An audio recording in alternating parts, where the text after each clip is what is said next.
And shoot the lasers? Hello, everybody.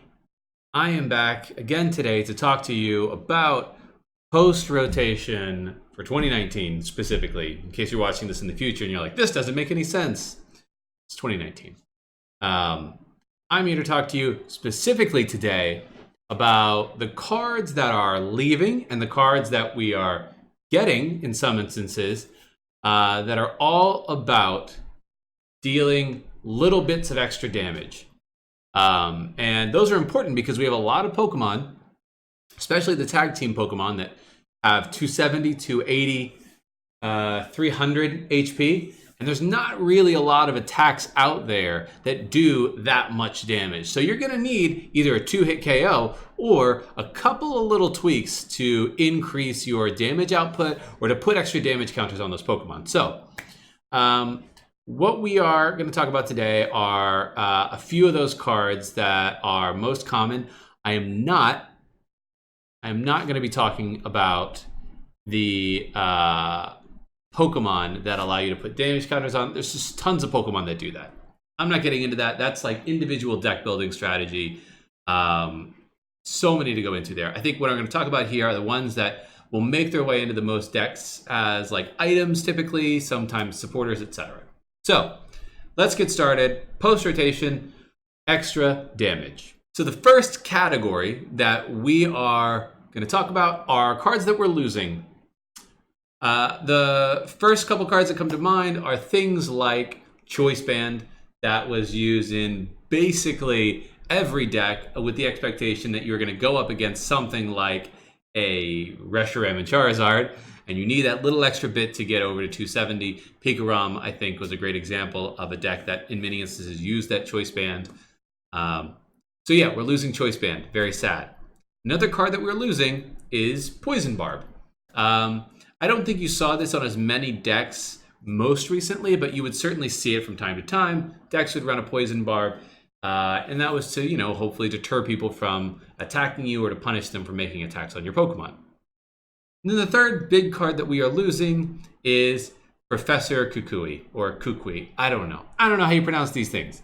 But supporter card that allows you to draw some cards and deal, I think it's an extra 20 damage on that turn that you played the supporter. So I know for many decks, a lot of people were running that Professor Kukui and the Choice Band on the same turn, especially those Pikarom decks. You may even throw down a couple of Electro Powers on something like a Zapdos to try to get up to 150, 200 damage, maybe even enough to take out that Reshiram and Charizard if you really needed to, or in mirror matches especially. So very sad, pour one out. And now we are going to move on to the cards that we are keeping. The things that you should keep on your radar when you're building decks. Some of these cards don't apply to every deck. So I think that we are going to certainly struggle in a post-Choice Band era. But there might be some cards that you think make sense for the deck that you are building. The first group is cards that I'm quantifying or categorizing, I should say, as cards that modify your attack on your opponent. The most obvious example, and the one that gets played a lot, is Electro Power. You have 3-4 of those cards in every Pikarom deck right now, and I think you'll continue to see that.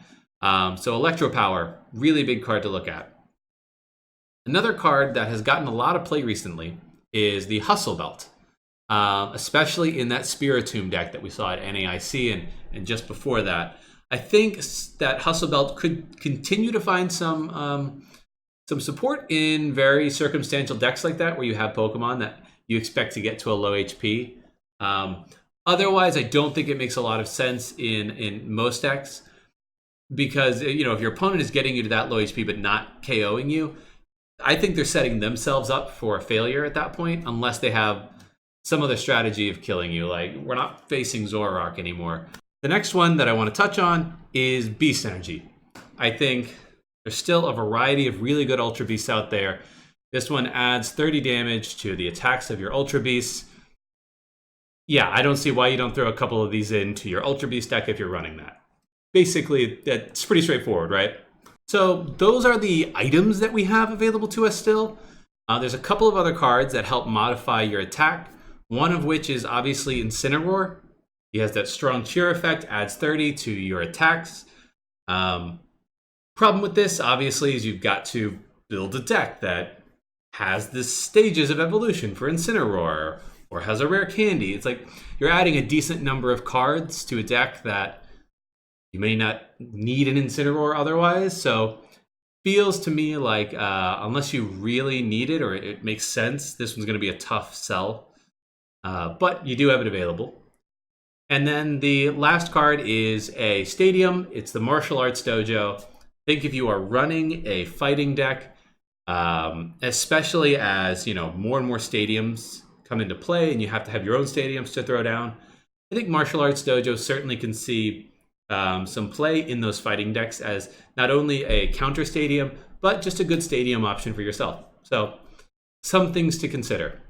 The next ones are a category of cards that we still have that really punish your opponent's attack, meaning to like disincentivize them from attacking, maybe getting them to do a custom catcher on a different Pokemon if they don't want to take that damage. So the first one is the tried and true spell tag. If you're running psychic Pokemon, also not a bad idea maybe to throw in a couple of spell tags. And then the second card is Dragon Talon. I believe it acts very similarly to spell tag, but for dragon Pokemon.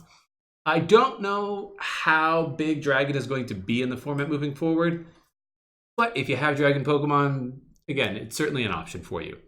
And then the last category of cards that we are keeping is passive damage. There's going to be two cards in here, I think one of which is obvious. The other of which, it's weird that it fits into this category, but I put it there. And we're going to start with that one. It's Koga's Trap. Obviously, it's a supporter that you put down. It poisons your opponent's Pokemon, confuses them.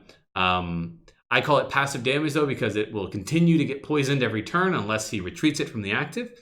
And so in that way, I think, it could certainly be passive, and it forces your opponent to make an action they maybe didn't want to make in order to stop that poison.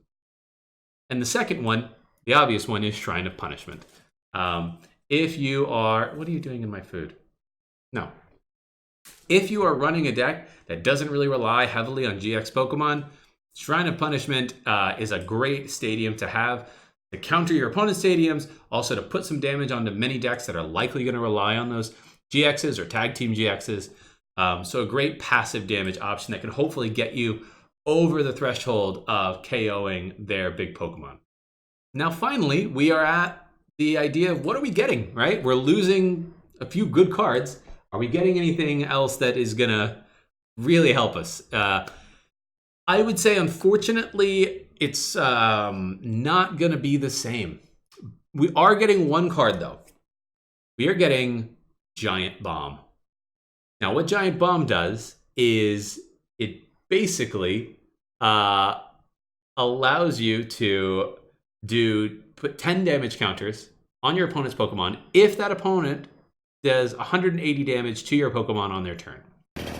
Now that's a lot of damage! It is a extreme disincentive for attacking on that turn.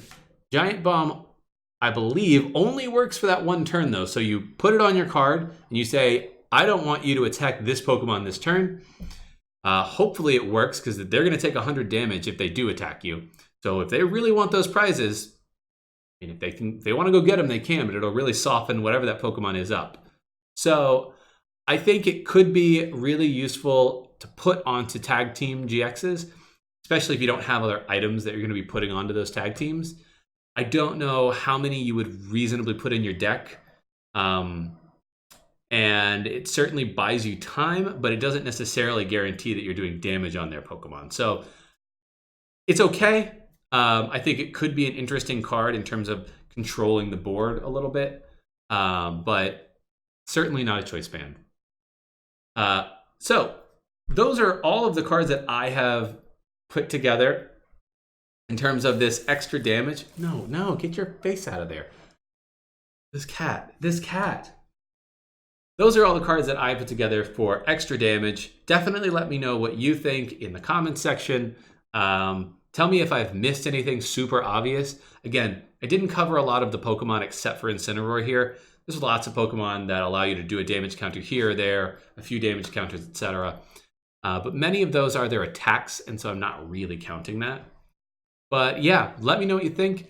If you like this video, I'm going to post some more post-rotation videos.